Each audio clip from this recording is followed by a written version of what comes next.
Okay, selamat tengah hari semua. Okay, so by using the trigonometric ratios of spatial angle. So dia sebut sini spatial angle. So kelas minggu lepas cikgu dah tunjukkan yang dimaksudkan dengan spatial angle. Masih ingat tak? Okay, yang ini ya. Yang segitiga bersudut tegak ni ya. Iaitu spatial angle kita adalah sudut-sudut 30 degrees, 60 degrees, 45 degrees. And then satu lagi biasanya adalah 90 darjah lah. 90 darjah ni senang je, kosong ke ataupun satu kan. Okay. So, inilah spatial angle. So, soalan dia, by using the trigonometric ratios of spatial angles, find the value of each of the following. So, the first one, A, given the cos 315 degrees. So, first we have to determine where is the location. Where is the quadrant of angle 315 degrees? Okay. Angle quadrant berapa? Cuba komen.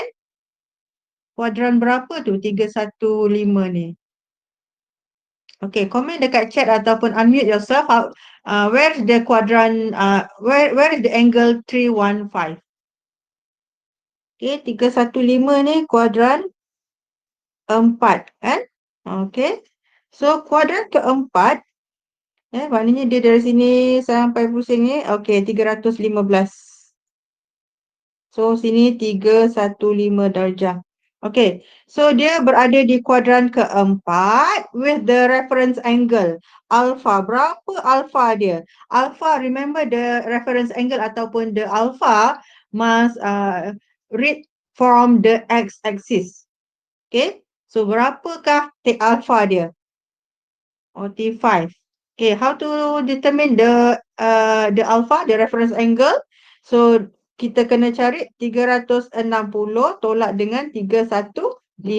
So, kita dapat 45 darjah. So, dekat sini 45 darjah.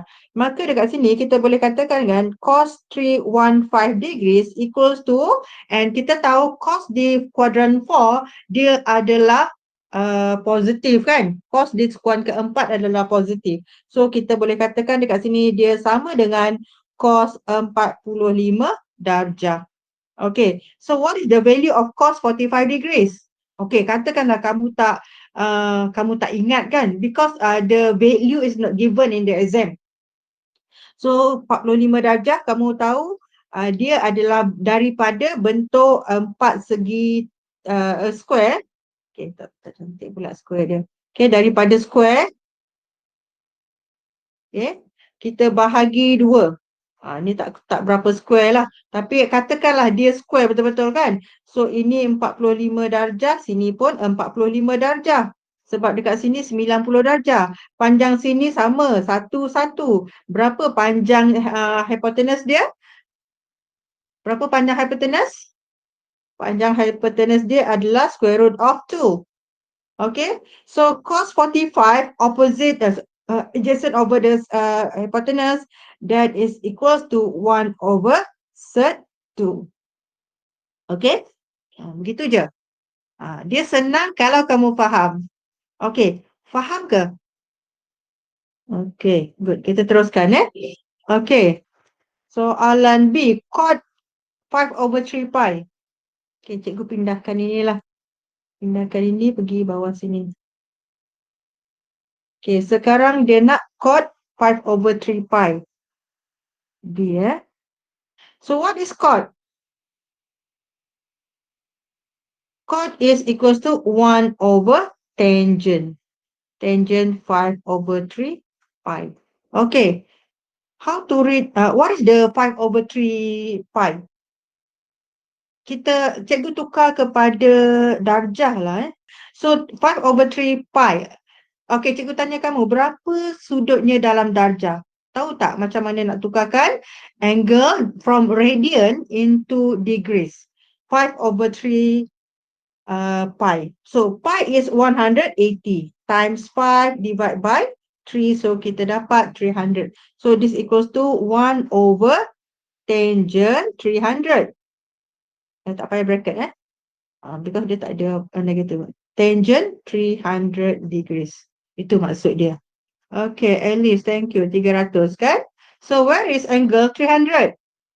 Kuadran? Kuadran berapa?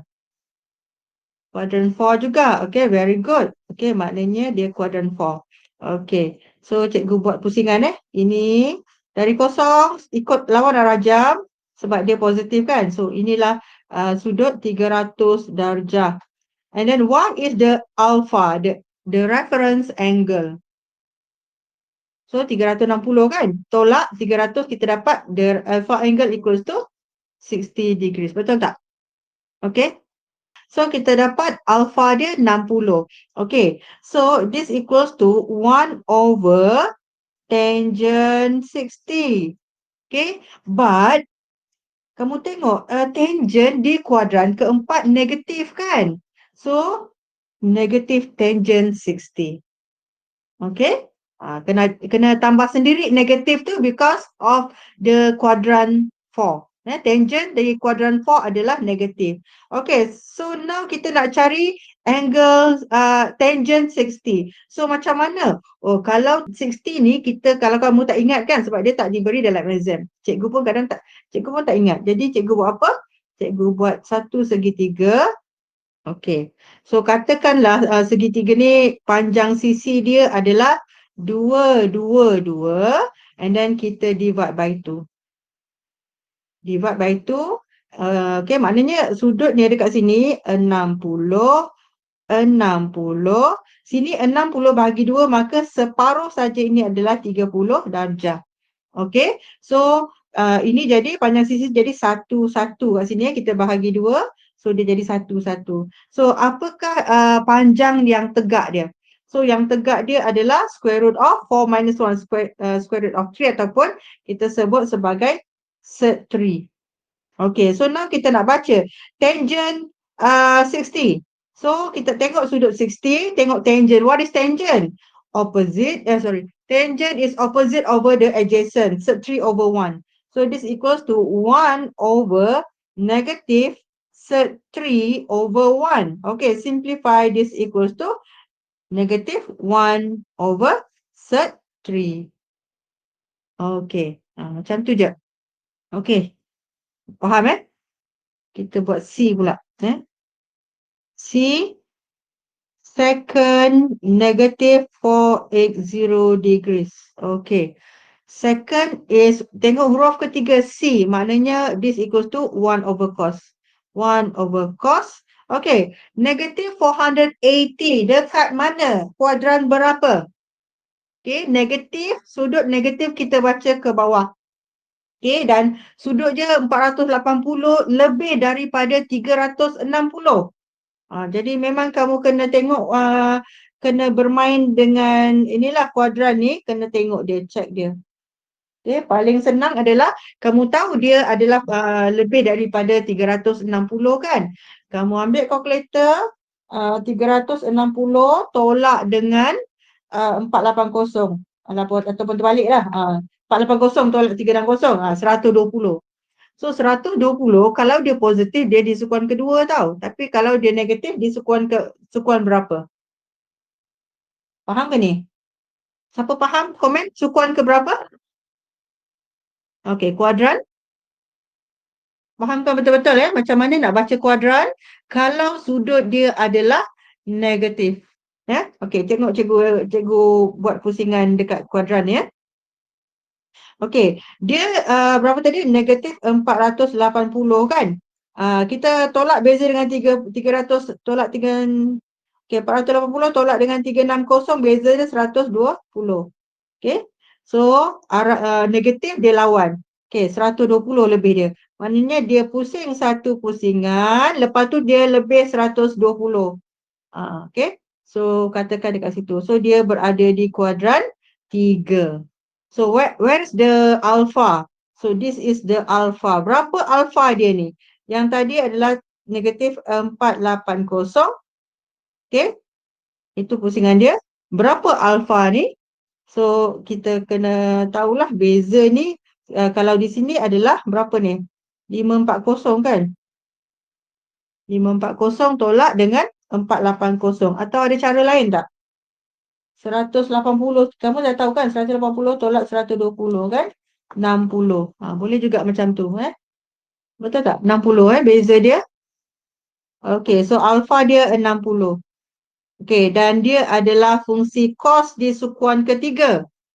Cos sukuan ketiga, positif atau negatif? Dia adalah negatif. Okay, negative 1 over cos 60. Because cos dia positif di 1 dan 4 sahaja. Okay, so cos 60. Sama tadi kan, kita dah baca cos 60 tadi.